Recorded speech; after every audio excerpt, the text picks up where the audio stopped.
Qué bueno que es estar juntos nuevamente, una semana más, un día de reposo más, el día del Señor, ¿no? Él mismo dijo que Él es el Señor del día de reposo. ¿Recuerdan? ¿Recuerdan? Ahí están en los Evangelios.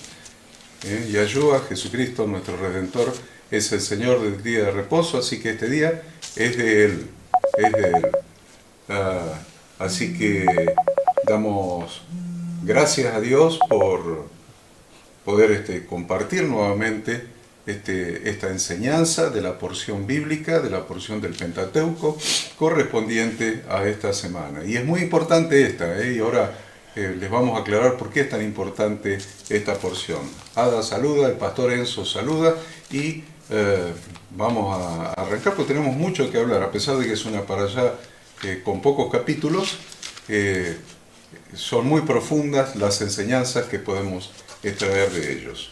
Hola a todos, muy buenos días, un placer, un privilegio poder estar un sábado más junto a todos ustedes que están allí del otro lado.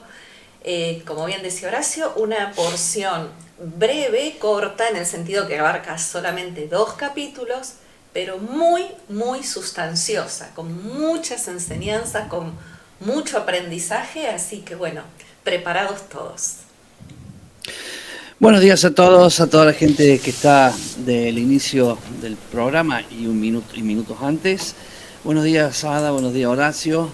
Hoy un día de reposo realmente muy lindo, preparatorio por todo lo que se nos viene este fin de semana. Así que a prepararnos, a tener su Biblia, su lapicera, su anotador y anotemos tantas cosas que vamos a ver hoy. Bien, entonces, ¿cuáles son las lecturas para hoy, Ada? Bien, es la porción semanal número 51. Su nombre en hebreo es Nitzavim, que significa están firmes de pie o están firmes presentes. Y abarca las lecturas desde Deuteronomio capítulo 29, versículo 10, a Deuteronomio 30, 20. La porción de la Haftará es Isaías 61.1 al 63.9 y Juan capítulo 15 versículos 1 al 11 del Nuevo Testamento. Los temas que abarca esta porción son la renovación del pacto, que ya habíamos empezado a ver una partecita de esto en la porción de la semana pasada, la advertencia contra la idolatría, la futura contrición y redención de Israel. La Torá es accesible y escoge la vida. Con respecto a la porción de la Haftará, de los profetas, esa porción de Isaías, capítulo 61, es muy importante porque justamente es la que leyó Yahshua, según se relata en Lucas 4:16, que dice, vino a Nazaret, donde se había criado, y en el día de reposo entró en la sinagoga conforme a su costumbre y se levantó a leer. Entonces se le dio a Jesús justamente el rollo del profeta Isaías y él leyó esta porción de los profetas, esta Haftará correspondiente que justamente hablaba de él. Es muy importante esto que está diciendo Ada, porque si ustedes miran en el reparto y en el reparto de las porciones, de las 54 porciones del Pentateuco, y a qué porción de los profetas se hace referencia en la literatura de la religión judía, van a ver que en esa literatura comienza, creo que del versículo 10, ¿no? Isaías 61:10. Se están omitiendo los primeros 9 versículos. Que justamente son los del Mesías. Que justamente son los que leyó, precisamente son los que leyó Jesús. Yahshua en la sinagoga, allí en Nazaret, donde él se había criado. Es muy importante esto, porque acá ya podemos sacar una enseñanza. La primera enseñanza. Debemos tener cuidado con las religiones que han creado los hombres. No importa cuál sea ella. La religión a que nos hagan referencia. Usted puede mencionar cualquiera, pero fíjense la confusión o la omisión que se ha realizado sobre estos versículos tan importantes. Y usted dice, no, pero esto siempre fue así. Bueno, yo les digo que no siempre fue así. Porque Jesucristo mismo, ese día, cuando Él comienza su ministerio allí en Nazaret, donde se había criado, Él empezó en Capernaum, pero el Padre lo mandó a Nazaret porque siempre hay que empezar por casa, por nuestra casa, por nuestra Jerusalén. Jerusalén, toda Judea, Samaria y hasta el último de la tierra. Nuestra Jerusalén es nuestra propia casa. Y el Padre lo mandó a casa, a Nazaret, donde él se había criado, y el día de reposo, conforme a su costumbre, entró en la sinagoga y se le dio el rollo del profeta Isaías. Y en esa época se leía, como ahora, la 54ª porción del Pentateuco, más después los profetas. Por eso Jesús siempre decía, ustedes tienen la ley y los profetas, la ley y los profetas. La ley era el Pentateuco y los profetas, obviamente los profetas. A Yeshua le tocó leer los profetas de la porción de ese día. Y miren cómo era la porción en la época de Yeshua. Empezaba con Isaías 61:1. Porque él tomó el libro y leyó la porción de ese día. No, si hubiera leído otra cosa, los mismos rabinos que estaban presentes en la sinagoga le hubieran dicho, no, te equivocaste de lectura. No, leyó lo que tenía que leer, lo que era la porción en esa época de los profetas, que comenzaba en Isaías 61:1. Después, por una cuestión de oposición entre religiones, la oposición entre religiones, ¿existe eso? ¿Sabían ustedes que existe eso? Oposición entre religiones, el judaísmo versus el cristianismo, y el cristianismo obviamente versus, contraponiéndose al judaísmo, pero bueno, el judaísmo sacó esos 9 primeros versículos, los que leyó Jesús, pero resulta que quedaron registrados lo que él leyó. Y eso nos demuestra que la Haftará, la porción de los profetas, empezaba en 61:1 de Isaías, porque está clarito en las escrituras que Jesús comenzó a leer por ese versículo número 1. Aunque el judaísmo después lo haya sacado para negar a que Yeshua era el Mesías, en contraposición de religiones, resulta que quedó registrado que en la época de Yeshua la porción de los profetas empezaba en Isaías 61:1. Es interesante esto, Pastor Enzo. Sí, es muy interesante porque esas palabras que él menciona, y las menciona un día como hoy, y si uno lee lo que él está mencionando, o sea, está iniciando su ministerio, el propósito por el cual fue enviado, pero también, y digo un día como hoy, porque hoy es en el calendario hebreo, hoy es día 27 del mes 6, del mes sexto. Entonces, no sé si no ha coincidido seguramente en ese día, pero sí coincidía que estaba a unos días o quizás ahí mismo en el día donde iniciaba trompetas o Yom Teruah. Entonces, ahí él estaba anunciando, si vemos el versículo 61:2, a proclamar el año de la buena voluntad de Yahweh, el día de la venganza de nuestro Dios. Él está anunciando justamente ese Shemitah, ese jubileo de ese año, y lo estaba pronunciando él, que era un trabajo y una labor que tenía que hacer el sumo sacerdote. Él ya estaba iniciando su ministerio y avisando.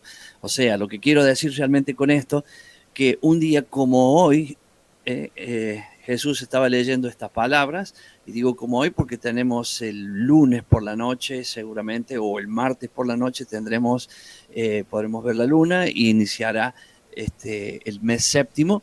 Es un mes festivo que tiene justamente el día de trompeta, el día que vemos la luna, y después 10 días más el día de expiación. Y Jesús estaba sino estaba mencionando eso, por eso el gran problema cuando él terminó de leer, ¿no?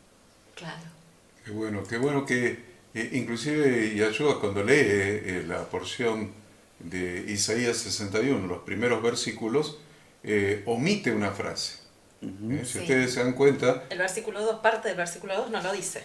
claro, en Lucas, fíjense en Lucas 4, del 16 al 21, y usted va a notar que omite una frase. ¿Cuál es la frase? La frase que El omite. día de la venganza del Dios nuestro. El día de la venganza de Dios nuestro. Él lee todo menos Esa parte. que ese día era el día de la venganza de Dios. Y le voy a decir por qué. Es simple. Porque el día de la venganza es la segunda venida de Su Cristo. segundo regreso. Es su segunda venida donde Dios va a hacer justicia y va a ser el día de su venganza. Entonces esa es la razón, miren la sabiduría de Dios, ¿no? Que Jesús omite esa frase cuando lee Isaías 61. Miren cuántas cosas nos perdemos a veces por ajustarnos a rituales de las religiones. Muchos hoy en día dicen, estamos volviendo a las raíces. Y en realidad no están volviendo a ninguna raíz, están convirtiéndose a la religión judía en lugar de seguir en Yeshua, seguir en la palabra de Dios, en la Torah de Dios, sin agregados ni omisiones. Y acá cuando vemos, y tenemos, como se dice hoy día judicialmente, hoy tenemos pruebas, porque Yeshua empezó a leer desde el versículo 1, tenemos pruebas de que esta haftará incluía desde el versículo 1, miren lo que nos estamos perdiendo. Nos estamos perdiendo la anunciación de la primera venida del ministerio, de la primera venida de Yeshua, y nos estamos perdiendo que en la segunda venida va a ser el día de la venganza de Dios. Hay un tema presente para ese momento y un tema profético para la segunda venida. Bien, y continuando con el desarrollo de la porción del Antiguo Testamento, también quiero notar o destacar que cada año, cerca de terminar justamente el libro de Deuteronomio, coincide con las fiestas de Dios. Como bien decía recién el pastor Enzo, estamos próximos a las fiestas de trompeta, 10 días después, día de expiación, y la fiesta de los tabernáculos. Esta porción decíamos también que la podemos relacionar con Romanos capítulo 10, por si quieren leerlo después el resto del día, y como bien dijimos recién, Lucas 4 del 16 al 21. También necesitamos siempre tener en mente que la Torá no es un documento religioso, sino que básicamente es un documento legal, es la constitución de la nación de Israel, del pueblo de Dios.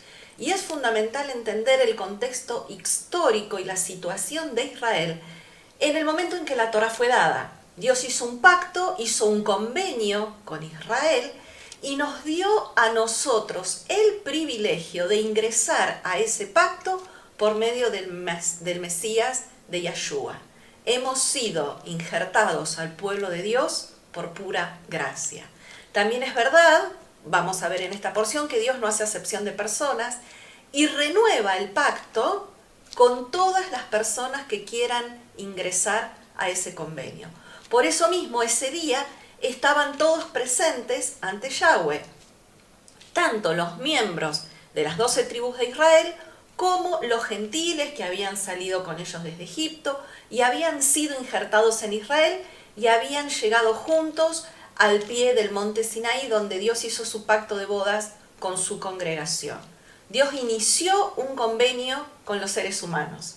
Y esta profecía se está cumpliendo con nosotros hoy, que estamos ingresando en el pacto guardando sus instrucciones y sus decretos. Moisés, decíamos también, recordar que el libro de Deuteronomio son las últimas semanas de vida de Moisés. Luego de que él guió 40 años al pueblo, les tuvo que advertir que iban a pecar, que iban a ser dispersos, pero que Yahweh los va a restaurar y que van a retornar. Por eso Romanos 10:4 dice, porque el fin de la ley es Yeshua, es Cristo, para justicia a todo aquel que en él cree. En ese texto de Romanos 10:4 se está haciendo referencia a Deuteronomio capítulo 30, justamente a la porción que estamos leyendo hoy. Ada hablaba en la introducción, todavía no empezamos ni con el primer versículo, pero en la introducción hablaba de que hemos sido injertados. Nosotros que venimos de naciones gentiles, gentiles es una pésima traducción, les aviso, es una pésima traducción. En realidad, la palabra en hebreo que se traduce como gentiles es naciones, naciones. Goyim, naciones.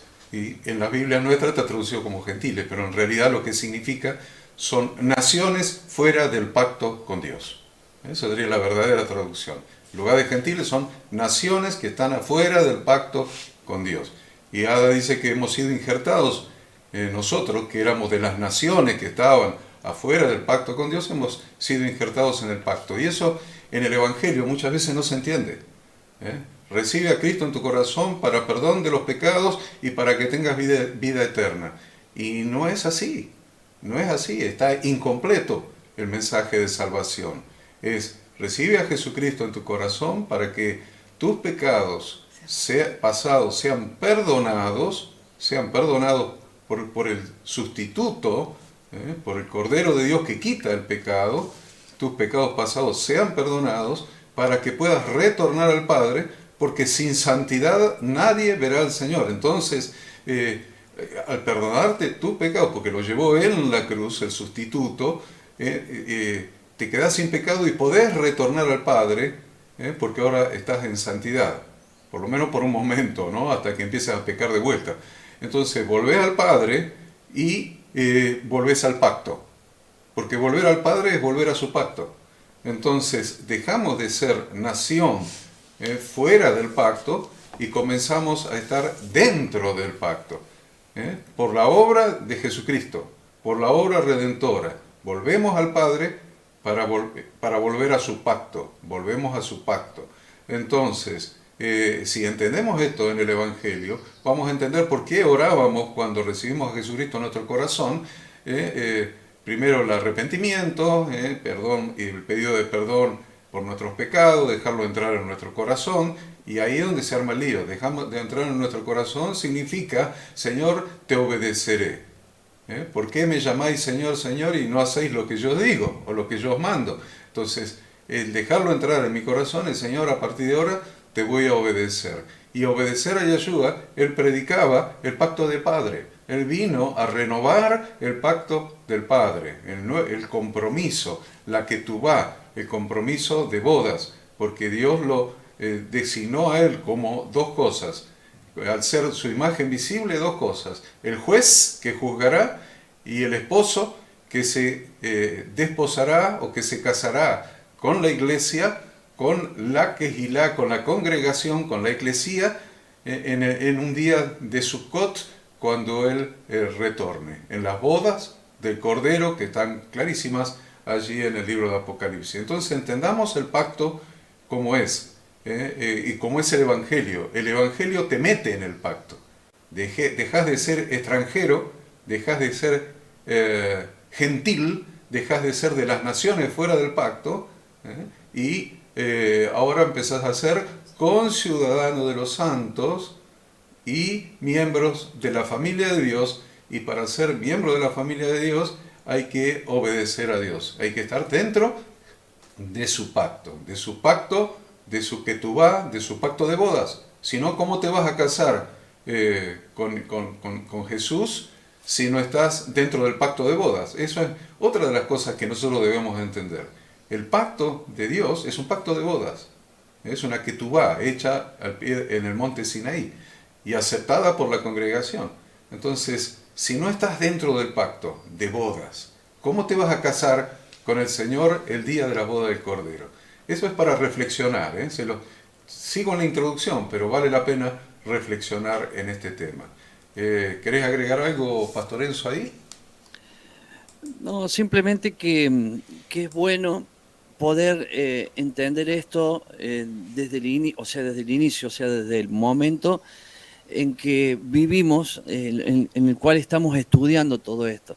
Porque heredamos tantas cosas, y yo lo entiendo porque uno ha pasado por un crecimiento y escuchando a gente que repitió los que otros fueron enseñando. Y hoy que estamos haciendo estas porciones, estamos estudiando, lo vemos tan claro, tan simple, y es necesario comprender esto, porque si no, estamos obviando la partecita, o sea, estoy refiriéndome a eso que hacíamos antes, la decisión de fe, que era muy normal hacerlo de aquella manera. Bueno, hoy Jesús te perdonó los pecados, ya tenés la vida eterna, pero nunca te dijeron que tenés que volver al Padre, y volver al Padre es estar en su casa, hacer su voluntad, entender lo que Él manda, que es justamente lo que vamos a ver hoy cuando leamos el primer versículo, firmemente parado, ¿no? Qué bueno. Amén, amén. Bien. Nada. Vemos entonces que en los últimos días de vida de Moisés, él reunió a cada miembro del pueblo de Israel, desde el más destacado hasta el más humilde, ancianos y jóvenes, hombres y mujeres, y los hizo ingresar por última vez en la alianza con Dios. Y lo novedoso de este pacto es que introducía el concepto de responsabilidad mutua, en virtud de la cual cada miembro de la congregación está obligado a ayudar a sus hermanos a observar la Torá y a impedirles que la infrinja. Hay una responsabilidad mutua. Esto es un concepto de alguna manera nuevo que vamos a ver reflejada en esta porción. Cada israelita debía conmoverse ante cualquier acto que constituya una profanación pública a los mandamientos de la Torá. Y ante el pavor del pueblo, después de escuchar todas las maldiciones de la admonición que vimos la semana pasada, recuerdan las bendiciones y las maldiciones, Moisés le dijo que a pesar de todos los pecados del pasado, ellos todavía estaban de pie delante de Yahweh. Así como Dios no perdió esperanza en ellos antes, también les promete que los va a sostener en el futuro. Bueno, y paso a leer entonces los primeros versículos para que empecemos con la porción de hoy. Vamos a empezar con la porción de hoy. Versículo 10. ¿De dónde se toma el nombre? El nombre de vosotros estáis de pie. Mitzavim. Vosotros todos estáis hoy en presencia de Yahweh vuestro Dios. ¿Quiénes? Los cabezas de vuestras tribus, vuestros ancianos y vuestros oficiales, todos los varones de Israel. Vuestros niños, vuestras mujeres, y miren lo que dice ahora a continuación, y tus extranjeros. Ahí están los de las naciones que estaban fuera del pacto. Y tus extranjeros que habitan en medio de tu campamento, desde el que corta tu leña hasta el que saca tu agua, para que entres en el pacto de Yahweh tu Dios. ¿Quiénes? No me digan que los extranjeros también. Sí, los extranjeros también, para que entres en el pacto de Yahweh tu Dios y en su juramento que Yahweh tu Dios concierta hoy contigo, para confirmarte hoy como su pueblo. ¿Que los extranjeros también? Sí, estaban incluidos, para confirmarte hoy como su pueblo y para que Él te sea a ti por Dios de la manera que Él te ha dicho y como lo juró a tus padres Abraham, Isaac y Jacob. No me digas que incluye como hijos de Abraham, Isaac y Jacob a los extranjeros. ¿Ven cómo empezamos a entender el Nuevo Testamento? Que somos hechos hijos de Abraham, el padre de la fe. Pero no solamente de Abraham. Abraham, Isaac y Jacob. Versículo 14. Y no solamente con vosotros hago yo este pacto y este juramento, sino con los que están aquí presentes hoy, con nosotros, delante de Yahweh nuestro Dios, y con los que no están aquí hoy con nosotros. Bien, acá Moisés habla claramente de todos, ¿no? De que todos estaban de pie ante vuestro Dios, que en realidad él está tratando de que tengan noción de delante de quién están parados y que en verdad a Dios nadie lo puede engañar. O sea que ellos debían asentir o no con este pacto. Luego Moisés dividió al pueblo en varias categorías, para dar a entender la responsabilidad que cada quien lleva al hombro. Es según la cantidad de personas sobre las cuales puede influir. Y esto es importante, ¿no? Para que a mayor cantidad de personas que podamos influir, a mayor posición, podríamos decir, mayor también es esa responsabilidad. Dios no nos exige más de lo que resulta posible, pero tampoco se satisface con menos de eso. Incluso sus grandes hombres, los jefes de sus tribus, sus ancianos y aún los oficiales pondrán su cabeza bajo el yugo de este pacto y van a caminar con este yugo puesto, este yugo del pacto con Yahweh.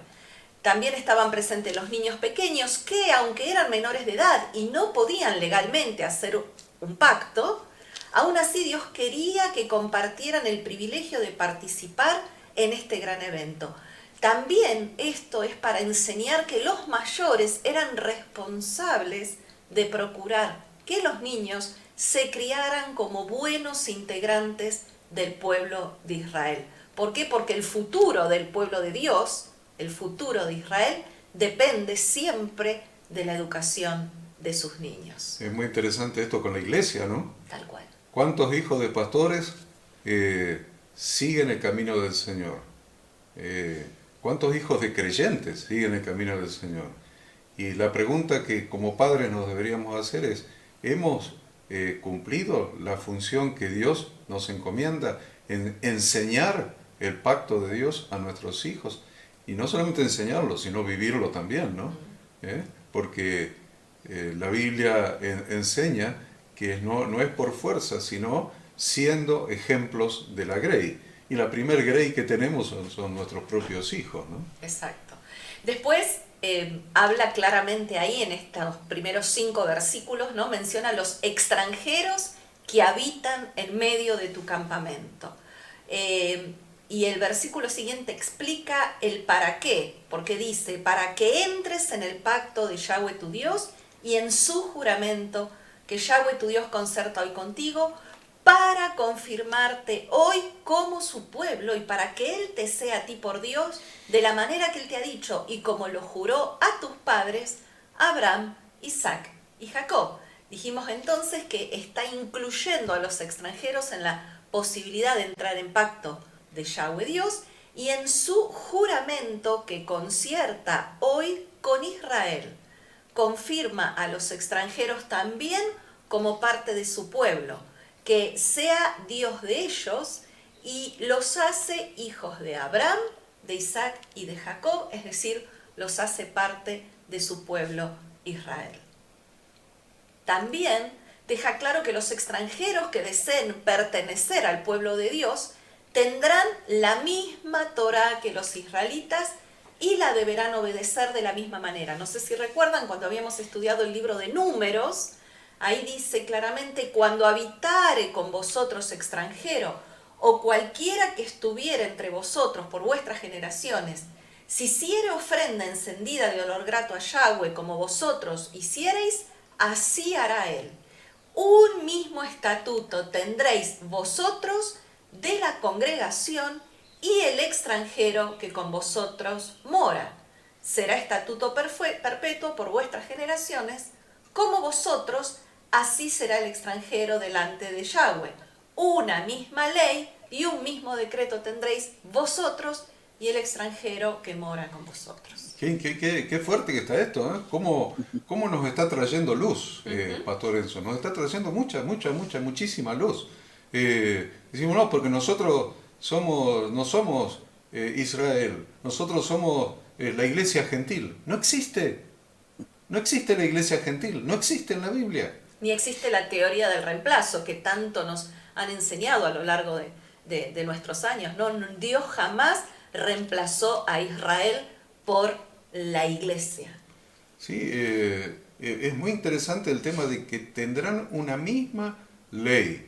No, pero la ley fue abolida, fue clavada por Jesús en la cruz de Calvario y ya no existe, y cerramos los ojos y nos concentramos para convencernos a nosotros mismos de que la ley fue abolida y fue clavada, y realmente nos podremos convencer mucho a nosotros mismos. Lo que es a Dios no lo vamos a convencer, porque acá lo está diciendo muy clarito, que aquellos de las naciones, aquellos gentiles, aquellos que no estaban en el pacto, que se injerten a través de Jesucristo en el buen olivo, van a tener la misma ley, la misma Torá, los mismos mandamientos. Lo que pasa es que a las personas les gusta tomar las promesas del Antiguo Testamento, Totalmente. pero no les gusta tomar los compromisos. Y todas las promesas son condicionales. Si obedeciereis, Dios va a hacer, Si va a hacer hiciereis. esto. Si eligiereis el monte Gerizim en lugar del monte Ebal, vas a recibir la bendición. Y el monte Gerizim era obediencia, ¿no?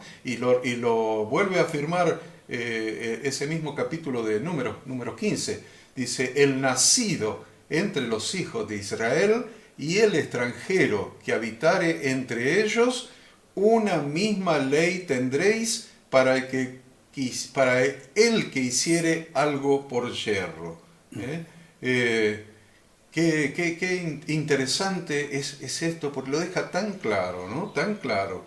Es porque todo este esfuerzo por forjar el pacto tenía por objeto que Dios e Israel estuvieran unidos en forma indisoluble, dado que Dios había jurado a los patriarcas y a la nación que ellos siempre serían su pueblo. Siempre, es un juramento de Dios, por eso habla del juramento en estos versículos, el juramento. Le juró que ellos siempre serían su pueblo. Y la verdad es que si Dios le juró a Israel que siempre sería su pueblo, y si nosotros que...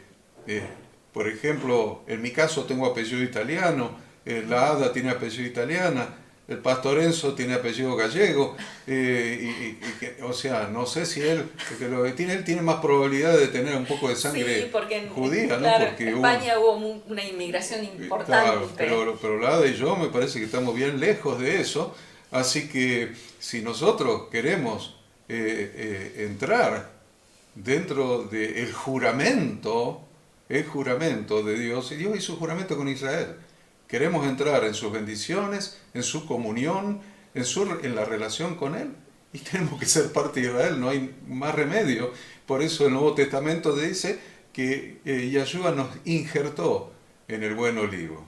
Así que ahora sí, todos los juramentos y todas las promesas de Dios son nuestras por Jesucristo nuestro Redentor, que nos injertó en el pueblo del juramento, donde Dios dijo, ustedes van a ser siempre mi pueblo. Si se lo juró a ellos, yo quiero estar con ellos, quiero estar metido ahí.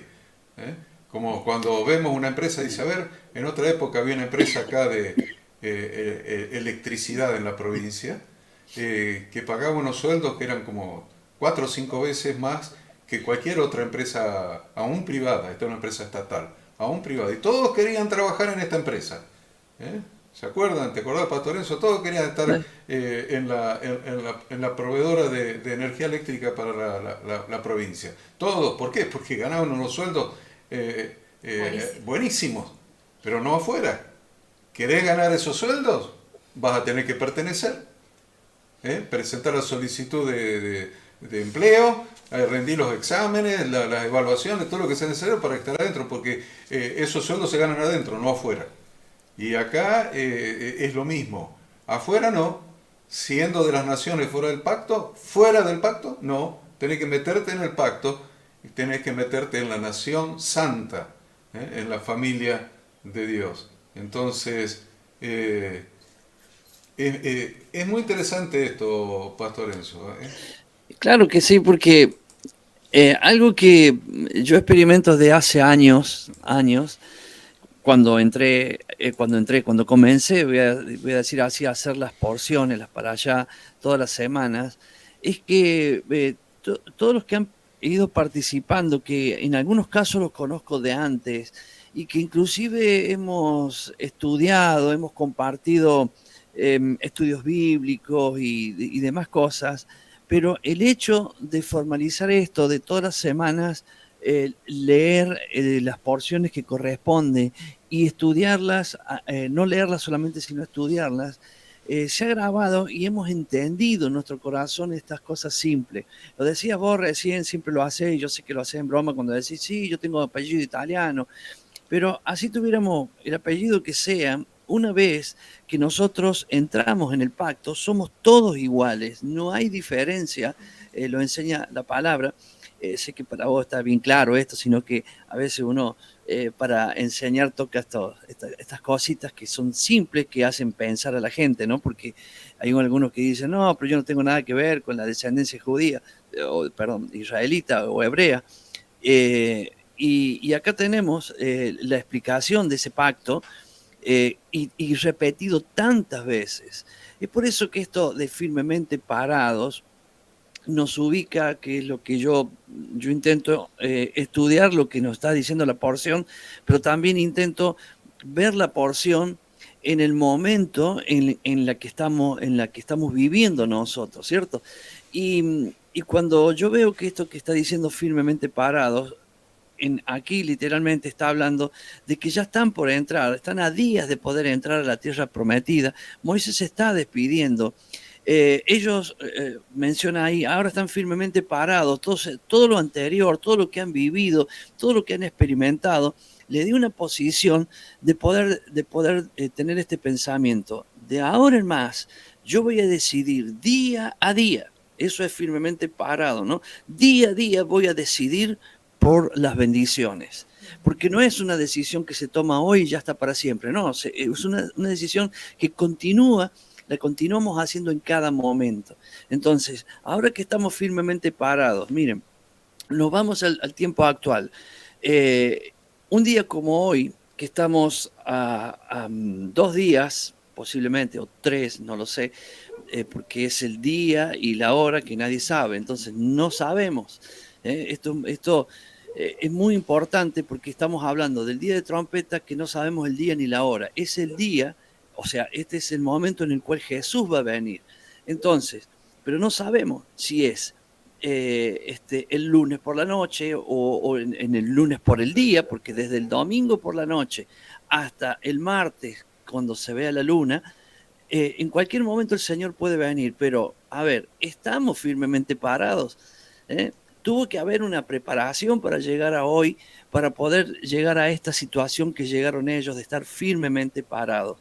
Entonces, esa posición de firmemente parados es la que tenemos que conservar siempre, porque si uno ya llega a esta conclusión, para tantas cosas que me han pasado, tantos errores que cometí, ahora ya sé que tengo que caminar por acá, obedecer, estar en las bendiciones, y eso me deja firmemente parado. Entonces, hoy estamos no sé, 2 días, 3 días de el día de inicio del mes séptimo.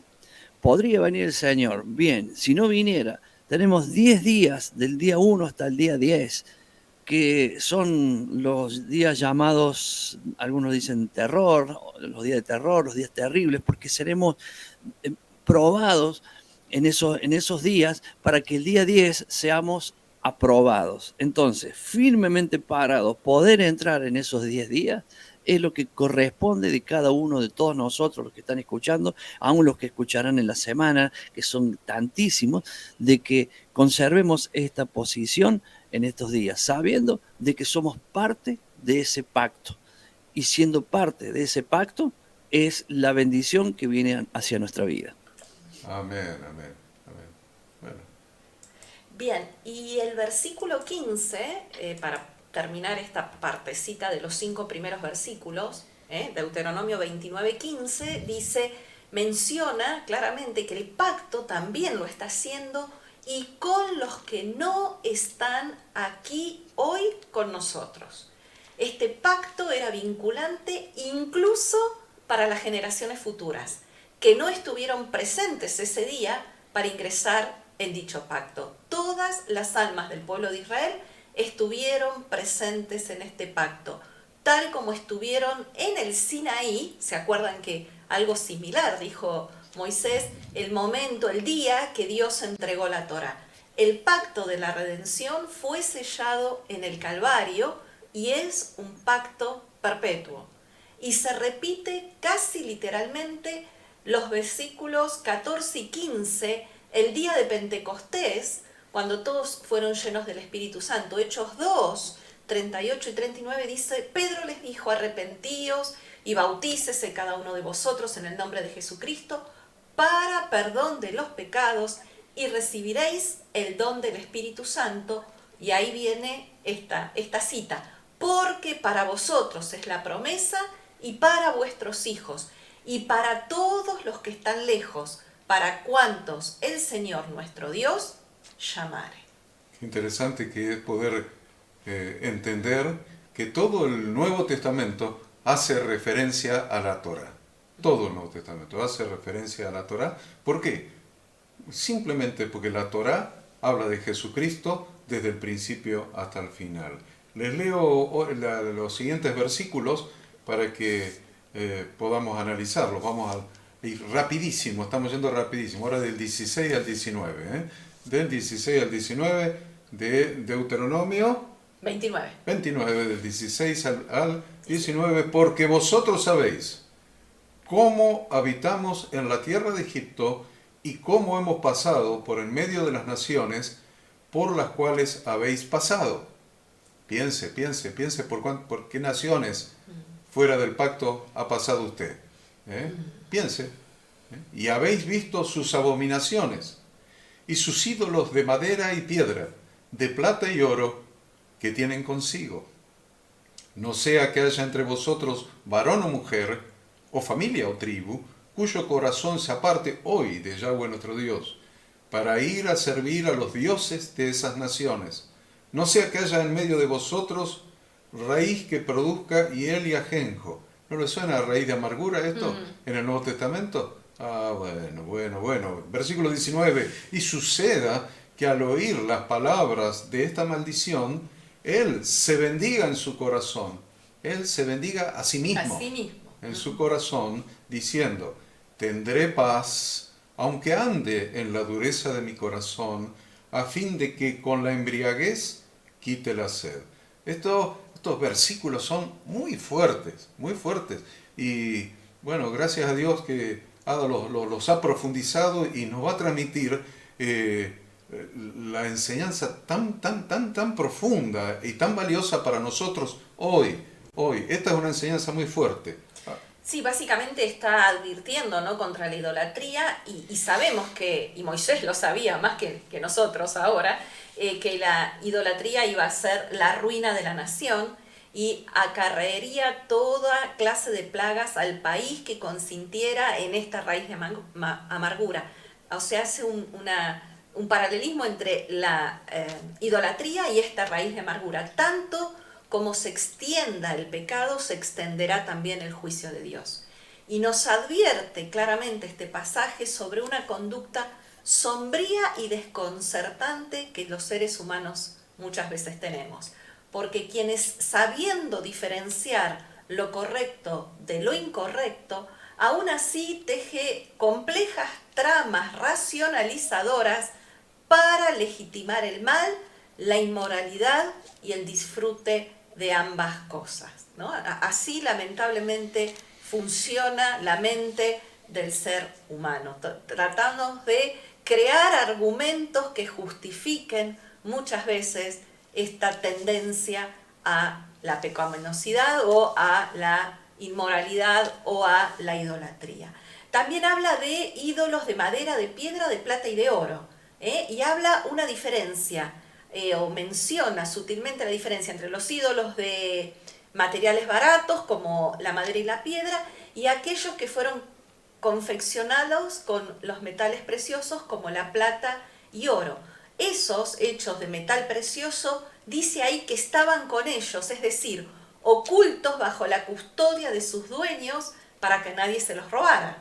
Y la verdad que esto nos da mucha risa, ¿no? Porque esos ídolos a los que muchos adoran, que son supuestamente omnipotentes, ni siquiera puede defenderse de vulgares ladrones.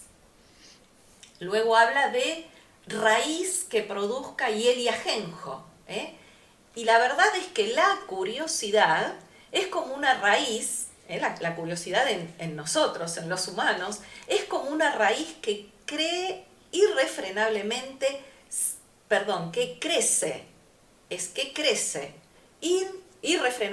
o sea, la raíz crece, sin que la persona sea capaz de medir las consecuencias. Comienza como un deseo por aprender sobre las abominaciones de Canaán, pero la raíz brotará y producirá herejías que son tan amargas y dañinas como la hiel y el ajenjo. Coquetear con el pecado, inclusive creyendo que puede manejar sus propios límites y creyendo estar firme y que no va a caer. ¿Para qué? Para ir a servir a dioses de esas naciones, diciendo que muchos lo hacen y que no pasa nada, rechazando los valores de Dios expresados en su Torá, es seguir los designios de la concupiscencia, es decir, lo cojo de nuestros pies, nuestra carne, o pecar un poquito, que es lo que hacen las naciones con los dioses de esas naciones. Qué bárbaro.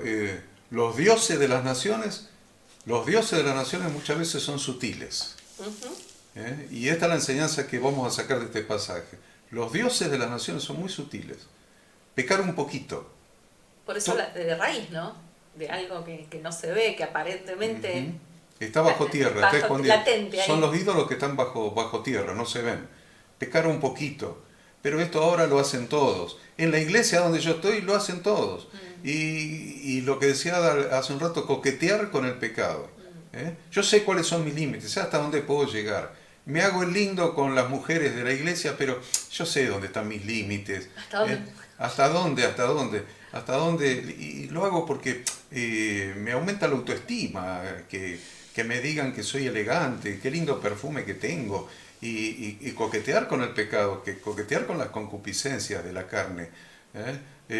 Podemos hablar un rato largo solamente de esto. Esto que hacen las naciones, eso se hace en el mundo. Por eso las naciones, los gentiles, las naciones.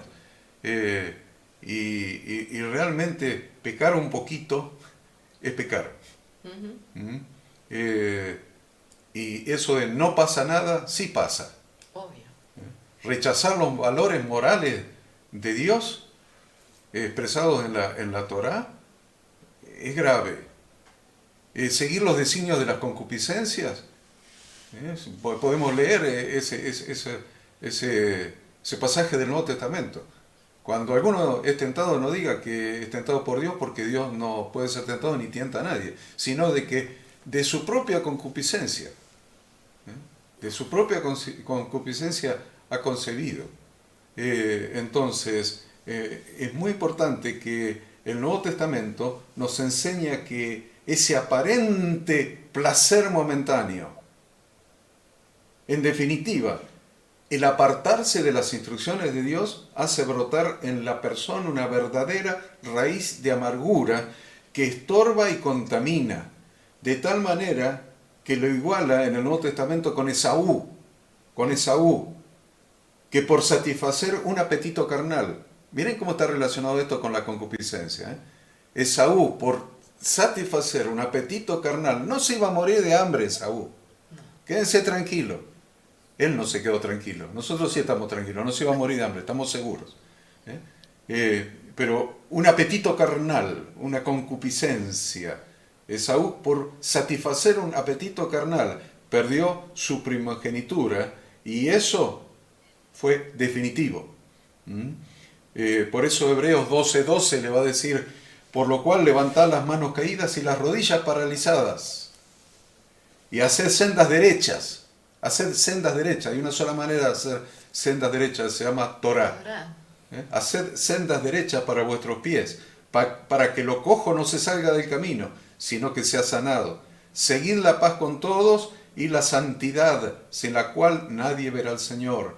Mirad bien, no sea que alguno deje de alcanzar la gracia de Dios. ¿No era que el pecado abunda y la gracia sobreabunda?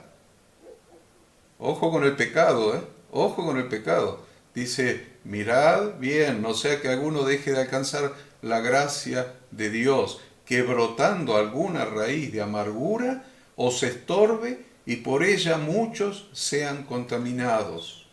No sea que haya algún fornicario o profano como Esaú, que por una sola comida vendió su primogenitura, porque ya sabéis que aún después, deseando heredar la bendición, fue desechado, y no hubo oportunidad para el arrepentimiento, aunque la procuró con lágrimas. Entonces, podemos, en este sentido, debemos prestar atención al versículo 19. Debemos prestar atención al versículo 19. Y suceda, dice el versículo 19, que al oír las palabras de esta maldición, él se bendiga en su corazón diciendo, tendré paz, No importa lo que he hecho, los ídolos que he dejado entrar. Tendré paz, aunque ande en la dureza de mi corazón, a fin de que con la embriaguez quite la sed. Este versículo nos enseña, una vez más, que emuná, o verdadera fe bíblica, es obediencia. Emuná es obediencia. Lo que llamamos fe, fe es obediencia. Sin importar con cuántos argumentos el creyente intente engañarse a sí mismo, porque puede suceder que el creyente vuelva a quedar bajo la maldición de la ley. Escuchen esto, puede suceder que el creyente vuelva a quedar bajo la maldición de la ley, cuando se engaña a sí mismo diciendo que la ley de Dios está abolida y que no hay que obedecerla, y crea que puede tener paz aunque ande en la dureza de su corazón. Por eso es tan peligroso dejarse engañar por los falsos apóstoles y falsos profetas que enseñan que la ley de Dios fue clavada por Jesús en la cruz, o que la Torá de Dios ha sido abolida por Jesucristo. Hay una sola manera de obtener inmunidad contra este tipo de engaños. Una sola manera. Y está en Efesios 4:13. Hasta que todos lleguemos a la fe, a la unidad de la fe y del conocimiento, unidad de la emuná, y del conocimiento del Hijo de Dios, a un varón perfecto, a la medida de la estatura de la plenitud de Cristo, para que ya no seamos niños fluctuantes, llevando por doquier, por todo viento de doctrina, por estratagema de hombres que para engañar emplean con astucia las artimañas del error. Cuando te digan que la Torá está abolida, decí que Jesucristo es el verbo, es el logos, es la Torá hecha carne. Si abolís la Torá, abolís a Jesucristo. Y Jesucristo en mi corazón no está abolido y nunca lo va a estar. Se trata de tener todos una emuná completa y un conocimiento pleno de la palabra de Dios, para no ser engañados por hombres equivocados. Y ahí dice, se diga a sí mismo. Bueno, el descalabro se origina en el autoengaño. Cuando vos creés las mentiras y te empezás a engañar a vos mismo. El autoengaño de que la paz será conmigo para que yo pueda hacer lo que me plazca sin temor, y que las calamidades son cosas que solo le ocurren a otras personas. Pero este versículo, el 19, nos quiere decir que solo en circunstancias normales es que Dios trata los pecados voluntarios con indulgencia. Los pecados involuntarios. Los pecados involuntarios son tratados en determinadas circunstancias por Dios con indulgencia. Pero cuando la persona cae presa de la falsa ilusión de que es libre de hacer lo que le plazca, Dios lo hace responsable inclusive por sus pecados involuntarios, dado que son resultado de la indiferencia que exhibe ante la gravedad de una transgresión. El castigo por tales pecados es entonces agregado a la que la persona merece por sus pecados intencionales. También se interpreta este versículo como una advertencia para que la gente controle sus deseos antes de que caigan atrapados en las redes de la tentación, porque una vez que ceden a la curiosidad, a ver cómo son los dioses, ¿por qué los adoran tanto las naciones? Las naciones, a ver, ¿qué tendrán de lindo? ¿Qué tendrán? ¿Cuántas personas conocemos que se ponen a estudiar las ciencias ocultas, se ponen a estudiar la demonología, cómo piensan los demonios, cómo piensan, qué pasa en el inframundo, los duendes, los elfos, las hadas, y no hadas, sino las hadas con H, y la curiosidad, la curiosidad, ceden a la curiosidad de degustar lo prohibido. Su apetito se intensifica constantemente al punto que la persona requiere de actos o bebidas actos o bebidas, porque acá le llama embriaguez, le llama bebidas, bebidas cada vez más novedosas o sofisticadas para satisfacer la sed. La persona debe mantener su guardia en alto ante cualquier proclividad incipiente al pecado, porque si peca, imagínense, si peca cuando está sin sed, es decir, sin un deseo intenso, esos pecados serán suplementados por un nivel más grave de transgresión cometida por una sed de estímulos cada vez más fuertes. Cada vez va a necesitar estímulos más fuertes, cada vez placeres más intensos. Así funciona la concupiscencia humana, la curiosidad humana. Se hacen especialistas, después dan conferencias del mundo de las tinieblas. Y no nos es lícito eso, no nos es lícito. Voy a respirar un poco. Pastor Enzo. Decías cuando leías Efesios 4, yo voy a leer el 12 y el 13, ¿no? Dice, a fin de perfeccionar a los santos para la obra del ministerio, para la edificación del cuerpo de Cristo, hasta que todos lleguemos a la unidad de la fe y el conocimiento del Hijo de Dios, a un varón perfecto, a la medida de la estatura de la plenitud de Cristo. Este versículo corresponde a firmemente, está aquí parado firmemente el versículo que leíamos al principio. 29:10. Exacto. ¿Por qué? Porque todos estaban firmemente parados. Está hablando de la unidad. Y lo que estaba explicando en todo esto que explicó Horacio, que tiene que ver con lo individual, pero también tiene que ver con la unidad de las personas.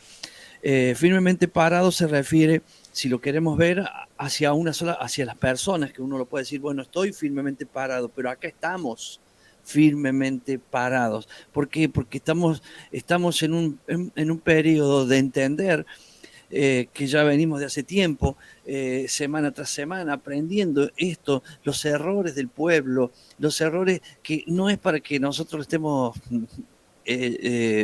hablando mal del pueblo, que en realidad todo lo que hizo, si lo miramos en nosotros, cuántos errores tenemos en el pasado, pero eso llega a una conclusión de poder entender en nuestra vida lo que Dios está demandando. Este pacto que nos une a Dios, este pacto que nos enseña también a vivir en comunidad, a estar juntos, a entender que el firmemente parados no es personal, sino que es del cuerpo. Tiene que ver con esa palabra ejad que tantos también la hemos mencionado, unidos, ser uno, y es lo que estamos entendiendo. Si usted mira, por ejemplo, yo recuerdo el tiempo de la guerra de Malvinas, que anteriormente a eso había un conflicto en el gobierno, un pueblo levantado contra el gobierno militar, había muchos disturbios, peleas entre la gente, no voy a decir una guerra civil, pero en ciertos sectores sí lo había. Pero cuando el enemigo se transformó en un extra, en una persona de afuera, que en este caso fue Inglaterra, cuando fue hacia las Malvinas, el pueblo, a pesar de que estaba viviendo un momento de tensión entre todos, se une. Voy a cambiar el ejemplo para que no sea solamente ese, es como el fútbol, un River Boca, un Talleres Belgrano, pero cuando juega Argentina van todos a la cancha y están todos juntos. Bueno, de eso se trata firmemente parados, que tiene que ver con nosotros y entender cómo, en este caso, entre Ada y Horacio, tomaron en lo específico lo que es coquetear con el pecado y demás, pero cuando lo entendemos y lo empezamos a experimentar en nuestra vida, y así sucede en cada hermano, se produce esto, una posición que te da muchísima fuerza ante todo lo que viene externo. Y tenemos que entender que este es un tiempo, en este momento estamos viviendo cosas extremas que vienen de afuera, que vienen del enemigo, que los problemas económicos y todo lo que va a multiplicarse cada vez va a ser peor, Pero cuando nosotros entendimos esto y estamos firmemente parados y unidos, que eso es lo que está queriendo decir esto, podemos saber que Él, o sea, el Señor va al frente nuestro y Él nos va a guardar de toda situación. Qué bueno que es también llevarlo a la familia, ¿no? Al cuerpo, como dice el pastor Enzo, porque dentro de unos 12 días más o menos va a venir el día de expiación, y la expiación era por todo el pueblo, y lo que les va a llamar la atención es que no era no solamente por la gente, se expiaba el tabernáculo, el lugar donde habitaba Dios mismo, y había que expiarlo. ¿Saben por qué? Porque el pecado del pueblo contamina el tabernáculo, y por eso se expiaba no solamente al pueblo, sino que se expiaba también el tabernáculo. Bueno, sigamos con los versículos 20 y 21. Déjame que los lea. Bien. Seguimos con Deuteronomio 29, del 20 al 21. No querrá Yahweh perdonarlo, sino que entonces humeará la ira de Yahweh y su celo sobre el tal hombre, y se asentará sobre él toda maldición escrita en este libro, y Yahweh borrará su nombre de debajo del cielo, y lo apartará Yahweh de todas las tribus de Israel para mal, conforme a todas las maldiciones del pacto escrito en este libro de la ley.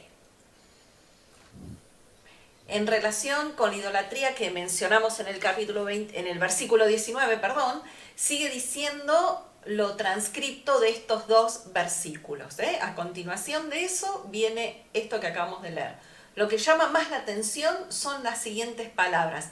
Se asentará sobre él toda maldición escrita en este libro, conforme a todas las maldiciones del pacto escrito en este libro de la ley.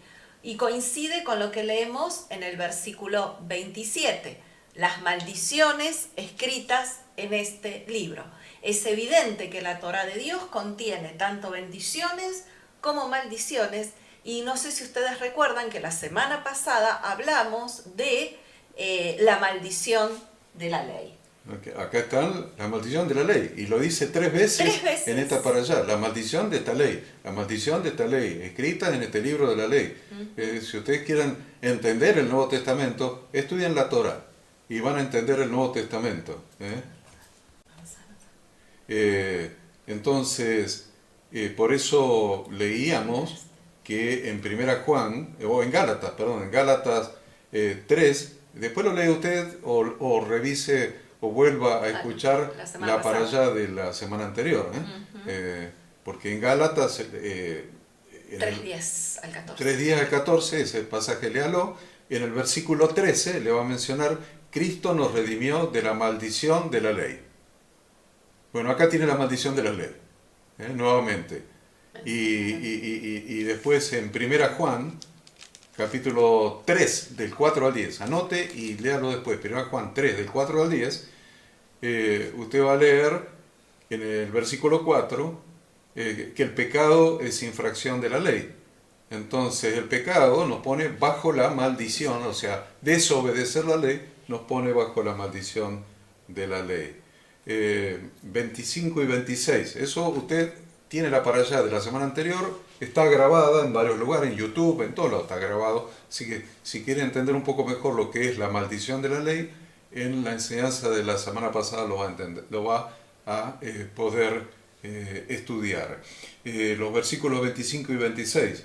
Y responderán: por cuanto dejaron el pacto de Yahweh, el Dios de sus padres, que él concertó con ellos cuando los sacó de la tierra de Egipto, y fueron y sirvieron a dioses ajenos, y se inclinaron a ellos, dioses que no conocían, y que ninguna cosa les habían dado. La verdad que la tierra de Israel se transformó en un país que fluye leche y miel, y en un yermo del cual los israelitas fueron sacados por la fuerza.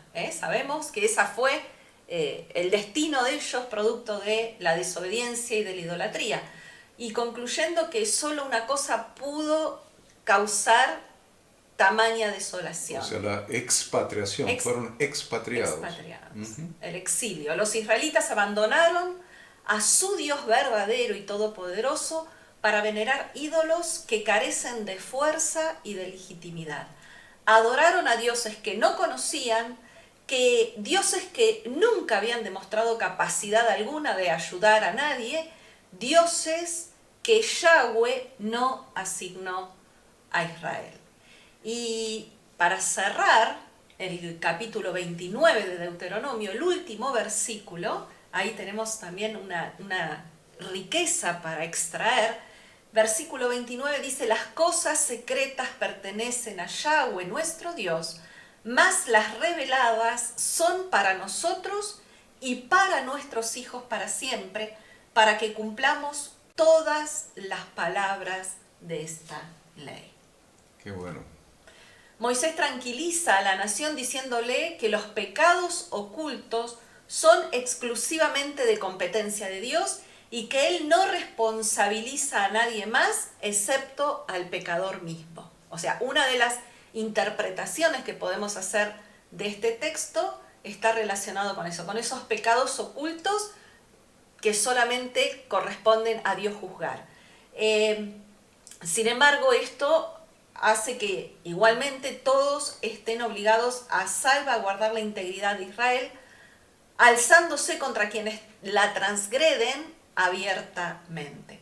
Y otra acepción, otro simbolismo, otro significado que podemos también sacar de este texto es que se refiere también al destino de aquellos israelitas que se asimilaron a tal grado entre los pueblos que sus orígenes israelitas quedaron en el olvido. Las cosas reveladas son para nosotros y para nuestros hijos para siempre.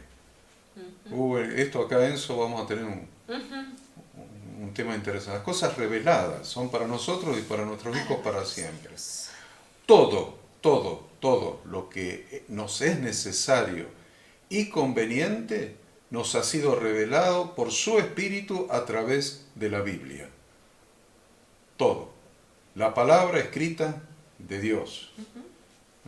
No hay revelaciones adicionales. Nadie puede agregar nada. No hay revelaciones adicionales ni interpretaciones adicionales. Vaya a la letra escrita. Dice, no, pero la letra mata, el Espíritu vivifica. Claro, vaya a la letra para que el Espíritu le revele la letra. Entonces, la letra no lo va a matar, sino que el Espíritu le va a vivificar su corazón, su mente y su conducta a través de revelarle la palabra de Dios que estudie. Entonces, aunque Dios se ha reservado muchos de sus secretos, nos ha revelado lo suficiente para salvarnos. No se ha reservado nada de cuanto nos sea útil y cuanto nos sea conveniente. Debemos anhelar conocer, chicos, querida audiencia, queridos hermanos que están escuchando este estudio. Debemos anhelar conocer y poner por obra todo lo que Dios nos ha revelado, así como también enseñarlo a nuestros hijos y procurar que ellos lo conozcan bien y lo cumplan. Todo nuestro conocimiento debe estar orientado hacia la práctica para cumplir todas las palabras de la Torá. Esto nos obliga a seguir la revelación de su palabra que Dios nos va dando. ¿Saben cuántos reciben revelación de la palabra? Porque la leen y dicen, uy, nunca había leído esto. Nunca lo había leído.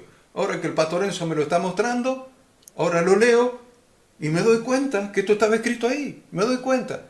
Y entonces, ¿saben lo que hacen? En lugar de ajustar su vida a lo que están leyendo, a la revelación que están recibiendo, que antes no la tenían, cierran la Biblia y la esconden y siguen como venían antes. ¿Por qué? Porque están acostumbrados, porque o son líderes y la gente siempre le escucharon decir eso y entonces su grupo es exitoso, todo funciona bien y si ahora cambio, no sé si me va a funcionar bien, no sé si algunos se me van a ir de la congregación, no sé, entonces mejor recibir la revelación, cierro la Biblia y sigamos como veníamos, en esa página no abramos más. Esa la agarramos la cola de pegar y unimos las dos para no tener el riesgo de abrir otra vez esa página. Es fuerte esto. La verdad es que cuando recibimos revelación, cuando Dios nos muestra su palabra y la leemos, no que alguien nos vino a interpretar, no estoy hablando de interpretación. La Biblia, revelación. Estoy hablando de revelación. La Biblia se interpreta a sí misma. Es un libro que se interpreta a sí mismo. Entonces, cuando recibo revelación, ¿qué hago? ¿Cierro la Biblia y no la abro más en esa hoja? Porque miren lo que dice Hebreos capítulo 10. Dice, no perdáis pues vuestra confianza, que tiene grande galardón, porque os es necesaria la paciencia para que, habiendo hecho la voluntad de Dios, obtengáis la promesa. Porque aún un poquito, y el que ha de venir vendrá y no tardará, mas el justo vivirá por emuná. Si retrocediere, dice Dios, no agradará a mi alma. Pero el 39 le dice, pero nosotros no somos de los que retroceden para perdición. Y que retrocede para perdición. Entendamos eso. No somos de los que retroceden para bendición, sino de los que tienen fe para preservación del alma. Con esto yo termino por mi parte el capítulo 29. Menos mal que son 2 nomás en eso hoy. ¿Sabes qué? Cuando hubo una especie, yo voy a decir algo que alguien podría discutirlo, pero no es el tema, sino entender la historia, una especie como de avivamiento que empezaron a abrirse y multiplicarse las iglesias evangélicas, estoy hablando de Argentina, pero sucedió en todo el mundo, una constante que fue por año que hizo mucho daño a la gente, se trató de esto mismo, de las revelaciones. Y las revelaciones se entendían como que Dios te decía algo que ni siquiera está en la Biblia. Entonces eso se tomaba por revelación y obviamente que hoy vemos los resultados, ¿no? Hoy, después de tantos años que fue pasando eso, hoy vemos los resultados. Yo recuerdo, no voy a contar todo, sino simplemente algo, una persona que iba creciendo en jerarquía, que llegó un momento a que él se va de un ministerio que yo estaba, forma su propio ministerio y bueno, y se fue, ya era apóstol, no sé, ángel, arcángel, anda a saber qué era en el momento, pero yo no había perdido la amistad con él y un día yo viajo y me encuentro con él. Y cuando nos encontramos, él me dice, mira, te voy a mostrar algunas cosas que me pasan. Y entonces me lee un versículo que no lo voy a nombrar porque si no se haría más largo. Me lee un versículo que yo también tenía mi interpretación de ese versículo y dice, vos sabés que a mí Dios acá me dio una revelación y entonces, ¿vos qué ves? Y yo miro el versículo y sentí de decir algo diferente a lo que yo cada vez que lo leía interpretaba, pero cuando estuve con él sentí decirle algo diferente de ese versículo. Y él sentí que se desplomó, se fue hacia atrás, agachó la cabeza y quedó mal. Entonces yo le dije, ¿qué pasó? Me dice, pero si lo que vos acabas de decir a mí me lo reveló Dios. Entonces le digo, bueno, qué motivo de alegría, ¿por qué te pones así? Porque él pensaba que las revelaciones que él tenía era solo él, exclusivamente con él y con nadie más. Pero yo lo entendí en el momento, a pesar de que yo todavía no comprendía ciertas cosas que hoy comprendo, lo entendí en el momento y dije, wow, qué peligroso esto, hermano, te va a volver loco, porque crees que sos el único y vas a empezar a hacer una secta. Bueno, y le dije más cosas que en el momento se me ocurrió, pero él, mientras yo le hablaba, quedó con la cabeza así y no creo que ni me escuchó todo lo que yo dije después, porque se le cayó su mundo de creer que Dios le hablaba solo a él. Entonces, tanto daño le ha hecho esas malas interpretaciones y acá lo vemos tan claro, ¿no? Lo vemos en la Biblia, en este versículo 29, por eso para terminar el capítulo quise acotar esto, porque hoy nosotros entendemos que abrimos la Biblia, que es lo que dijo Horacio recién, y Dios nos da una revelación de eso que está escrito ahí, que antes nosotros no los entendíamos, pero no es que eso se reveló hoy, como si soltó un candado hoy y recién de hoy para adelante se sabe. Eso se sabe de antes, solo que yo no lo entendía.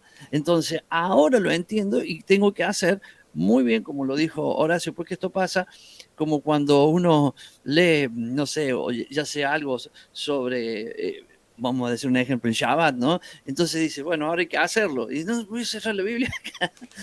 Y lo dejo ahí nomás porque me fue revelado, pero no quiero. Ahí es cuando uno retrocede y el alma de Dios no se agrada con eso. Qué bueno. Bueno, vamos al 30 entonces. Vamos al Vamos. 30. Vamos a hacer un tiempo récord en 15 minutos. Vamos a hacer todo el capítulo 30. Por eso vamos a empezar con el versículo 6 entonces. Vamos a empezar con el versículo 6. Que dice, y circuncidará, ojo, qué tema conflictivo. Alguien nos preguntó algo en la para allá anterior, eso en tu Facebook. Sí. En tu Facebook. Bueno, acá lo tenemos. Mire, y circuncidará Yahweh tu Dios tu corazón y el corazón de tu descendencia, para que ames a Yahweh tu Dios con todo tu corazón y con todo. ¿Para qué? ¿Para qué circuncidará el corazón? A ver, ¿para qué? Para que ames a Yahweh tu Dios con todo tu corazón y con toda tu alma, a fin de que vivas. Y pondrá Yahweh tu Dios todas estas maldiciones sobre tus enemigos y sobre tus aborrecedores que te persiguieron, y tú volverás y oirás. Y oirás. El Shema es oír para obedecer. Oirás la voz de Yahweh y pondrás por obra todos sus mandamientos que yo te ordeno hoy. La verdad es que una vez que hagamos Teshuvá, Dios nos va a ayudar circuncidando nuestro corazón. Es decir, nos va a ayudar a superar los obstáculos que la inclinación al mal siempre interpone en el camino. A diferencia del prepucio físico, que debe ser removido por mano de un hombre, Dios mismo eliminará el impedimento espiritual para poder arrepentirnos de todo corazón y amar a Dios y oír su voz y poner por obra sus mandamientos. En esto, justamente, de esto se trata la circuncisión del corazón de la que está hablando este versículo. Si vamos a Romanos capítulo 2, versículos 26 al 29, dice, si pues el incircunciso guardare las ordenanzas de la Torá, ¿no será tenida su incircuncisión como circuncisión? Y el que físicamente es incircunciso, pero guarda perfectamente la Torá, ¿te condenará a ti que con la letra de la Torá y con la circuncisión eres transgresor de la ley? Pues no es judío el que lo es exteriormente, ni es la circuncisión la que se hace exteriormente en la carne, sino que es judío el que lo es en lo interior.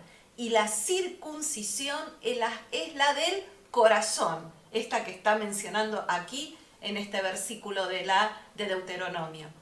En espíritu, no en letra, la alabanza del cual no viene de los hombres, sino de Dios. Vuelve a hablar también de este tema, aparte de Romanos 2, en 1 Corintios 7, del 18 al 19, y dice, ¿fue llamado alguno siendo circunciso? Quédese circunciso. ¿Fue llamado alguno siendo incircunciso? No se circuncide. La circuncisión nada es y la incircuncisión nada es, sino el guardar los mandamientos de Dios. Luego, si no nos queda claro, también el apóstol Pablo, cuando le escribe a los colosenses, en el capítulo 2, versículo 11 y 12, dice, en él también fuisteis circuncidado con circuncisión no hecha a mano, al echar de vosotros el cuerpo pecaminoso carnal en la circuncisión de Cristo, sepultados con él en el bautismo, en el cual fuisteis también resucitados con él mediante la fe en el poder de Dios que le levantó de los muertos. Es decir, que la circuncisión del corazón, después de haber leído estos textos, creo que no nos tendría que quedar duda, ¿no? La circuncisión del corazón es el cumplimiento de la promesa del Señor hecha a través del profeta Ezequiel. ¿Qué dijo el profeta Ezequiel? En Ezequiel 36, 26 y 27 dice, les daré un corazón nuevo y pondré espíritu nuevo dentro de vosotros y quitaré de vuestra carne el corazón de piedra y os daré un corazón de carne y pondré dentro de vosotros mi espíritu Ahí está el secreto. Pondré dentro de vosotros mi espíritu y haré que andéis en mis estatutos y guardéis mis preceptos y los pongáis por obra. Circuncidar el corazón es sacar el corazón de piedra. Te corta el corazón de piedra y te pone uno de carne y encima te pone su Espíritu Santo para poder guardar. Para que puedas. Antes no podías. Con el corazón de piedra no podías. Era insensible a la palabra de Dios. Ahora con el corazón de carne, quitado el corazón de piedra, el Espíritu Santo va a hacer que puedas obedecer la palabra de Dios. Es muy interesante la relación que tiene esto con... debe ser la Haftará, ¿no? Que habla de que la palabra de Dios, por la ley de Dios, no está muy lejos, no está en el cielo para que tengas que subir, no está... No, acá mismo está. ¿Acá? Acá mismo, más adelante. Vamos ahí. El 11, el 11. Sí, más adelante, los versículos. En el versículo 11. ¿Dónde, Enzo? En el versículo 30-11. 11. Bueno. ¿Cómo era así? Dice, mira, Enzo, gracias. Se ve que usted está conectado, con la Torah. Porque este mandamiento, dice, que yo te ordeno hoy, no es demasiado difícil para ti ni está lejos. No está en el cielo para que digas, ¿quién subirá por nosotros al cielo? ¿Y quién nos lo traerá y nos lo hará oír para que lo cumplamos? Ni está al otro lado del mar para que digas, ¿quién pasará por nosotros el mar para que nos lo traiga y nos lo haga oír a fin de que lo cumplamos? Porque muy cerca de ti está la palabra en tu boca y en tu corazón para que la cumplas. Lamentablemente todavía en la actualidad hay creyentes y aún ministros que siguen sosteniendo que aún siendo habitados por el Espíritu Santo de Dios, los mandamientos de Yahweh Dios son imposibles de cumplir, sin entender la blasfemia que esta afirmación implica, porque es tratar a Dios de mentiroso al declarar lo que estos versículos significan. Si negamos que lo podemos cumplir, Dios es mentiroso. No estamos tratando de mentiroso a Dios, porque su palabra dice otra cosa. Dios a través de Moisés les urge ahora que obedezcan y atiendan a la sencillez y la facilidad del mandamiento. Conocer la Torá y cumplir sus preceptos parecería metas que escapan a la capacidad del hombre, pero en realidad no es así. Por el contrario, Dios le dijo a Israel que la Torá no está en absoluto más allá de su alcance. La Torá está al alcance de todos nosotros. Lejos de exigir esfuerzos sobrehumanos o revelaciones sobrenaturales para estar a la altura de lo que Dios espera de nosotros, esa meta se encuentra a nuestro alcance, tal como el mismo Jesús lo dijo. Jesús dijo, venid a mí todos los que estáis trabajados y cargados y yo os haré descansar. Llevad mi yugo sobre vosotros y aprended de mí, que soy manso y humilde de corazón, y hallaréis descanso para vuestras almas, porque mi yugo es fácil y ligera mi carga. Y ahí el yugo se está refiriendo justamente a la Torá. Claro, el yugo de Jesucristo son sus enseñanzas de la Torá de su Padre Celestial.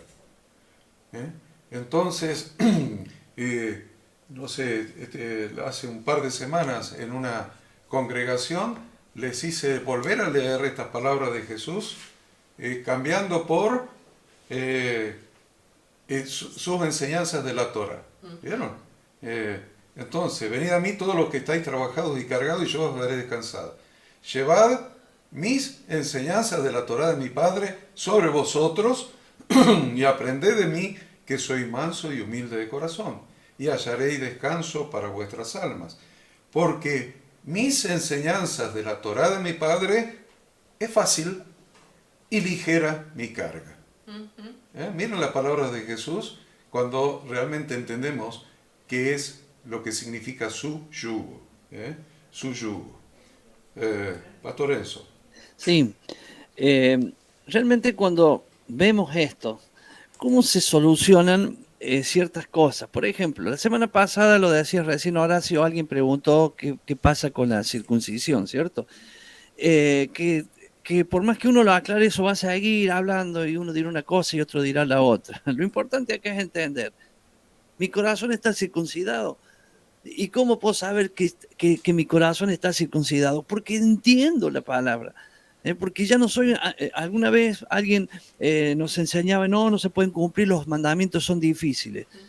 Leemos esto y nos damos cuenta con el versículo que termina hablando del yugo, Horacio, que no solamente era mentira que eran difíciles, sino que aún son fáciles. O sea, nos llevaron no a borronear algo, sino a querer taparlo con una mentira que cuando lo vemos son fáciles, solo que porque usa la palabra yugo que te une a eso, es porque sabemos que cuando nosotros llevamos esos mandamientos, cuando ha sido circuncidado nuestro corazón y entendemos, porque de eso se trata, no es físico, sino que es nuestro corazón, ahora miramos y entendemos lo que está escrito y lo ponemos por obra, lo que pasa es que al ponerlo por obra vamos encontrando que la gente que antes quizás estaba a nuestro alrededor aceptando lo que hablábamos, lo que decíamos, hoy se nos pone en una posición contraria porque quieren seguir viviendo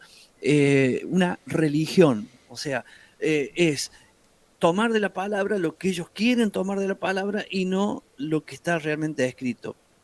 Y es ahí cuando nuestro corazón ha sido circuncidado, cuando lo entendimos, porque, a ver, si no preguntáramos tanto sobre la circuncisión y dijéramos, bueno, a ver, vamos a lo práctico. Yo no soy muy estudioso, no sé mucho de la Biblia. ¿Estoy circuncidado o no? Ah, ahí está. Entonces, sí lo estoy. ¿Por qué? Porque ahora entiendo. Cualquier persona que entiende esto, que la palabra no está lejos, está ahí nomás está. Solo que hay que hacer, enfrentarnos, mirar la palabra, para que la palabra se abra en nuestro corazón y la podamos entender. Eso significa que no hay ningún velo, no hay nada que está tapando el corazón hacia la palabra, sino que eso se rompió y ahora podemos ser uno con ella. Qué bueno, qué buena palabra. Bueno, no estamos quedando sin tiempo, pero no quiero que nos vayamos sin mencionar el versículo 19, por lo menos, porque tiene que ver con estos días.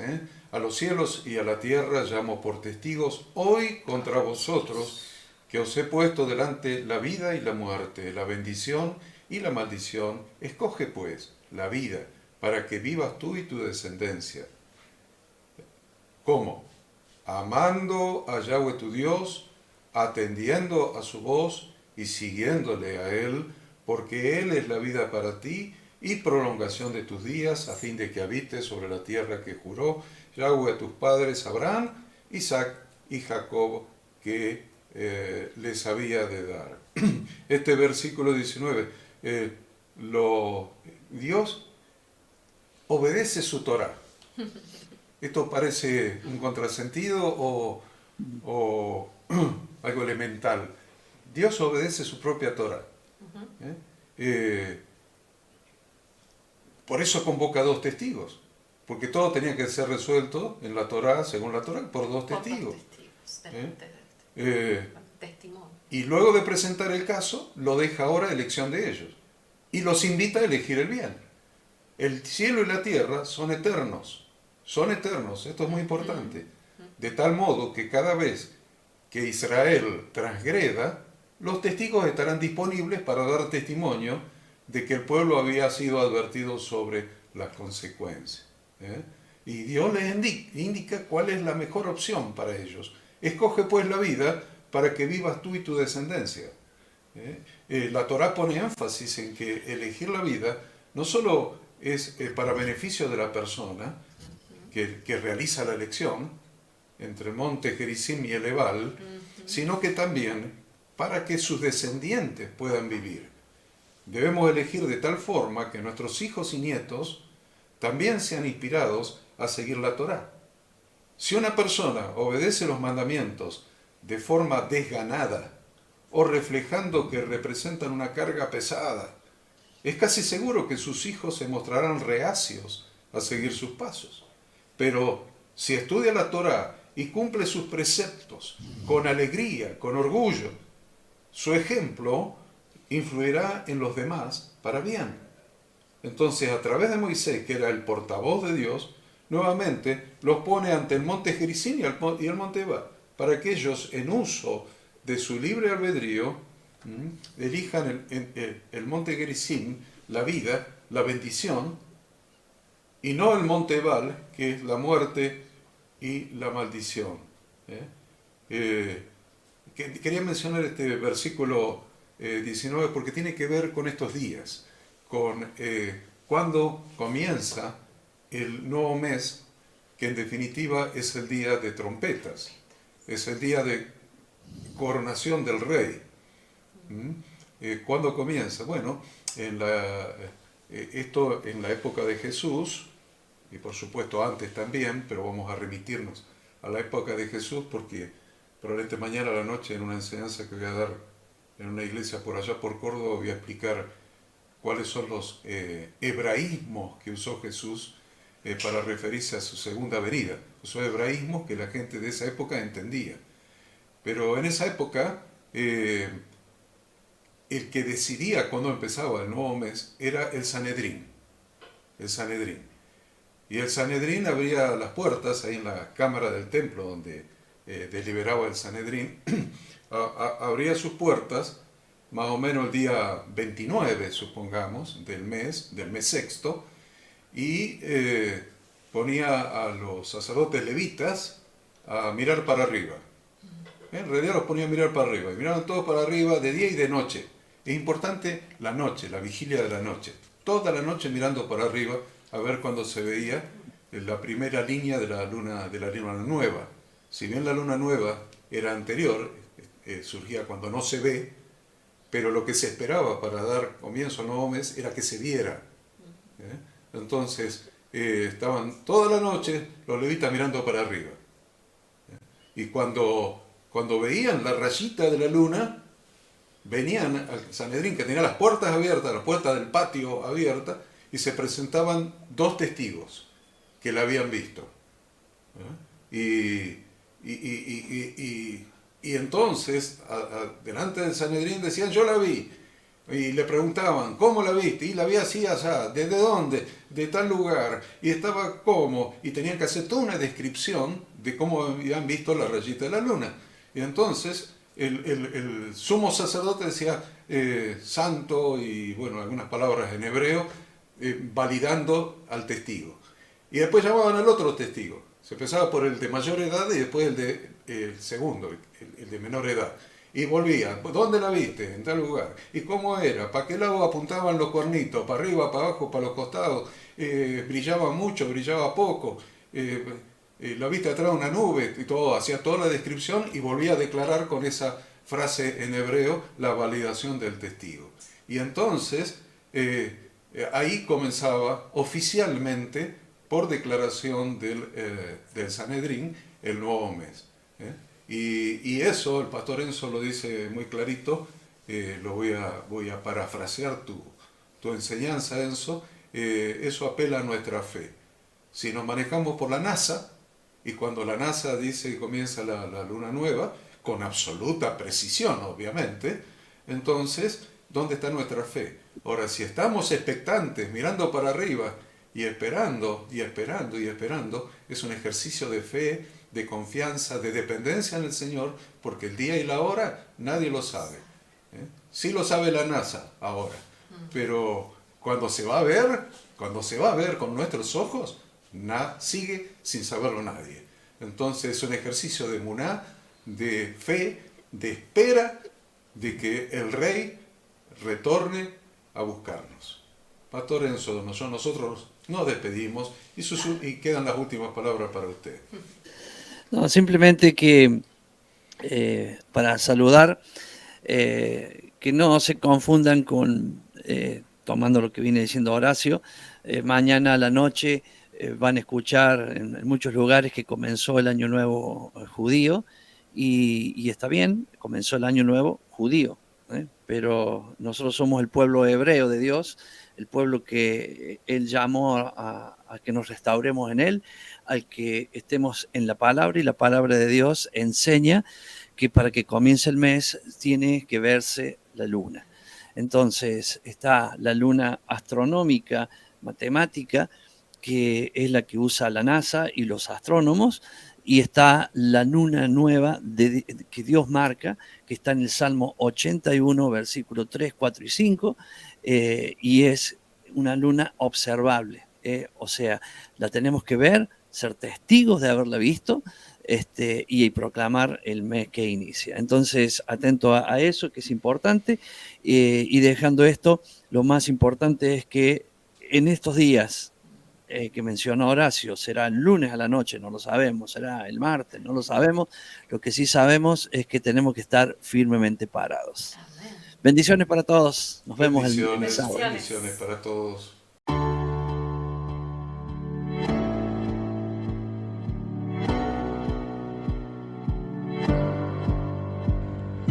Queremos que tú también conozcas esta herramienta que durante los últimos 18 años ha sido útil para las iglesias de todo el mundo de habla hispana, capacitando cientos de siervos de Dios.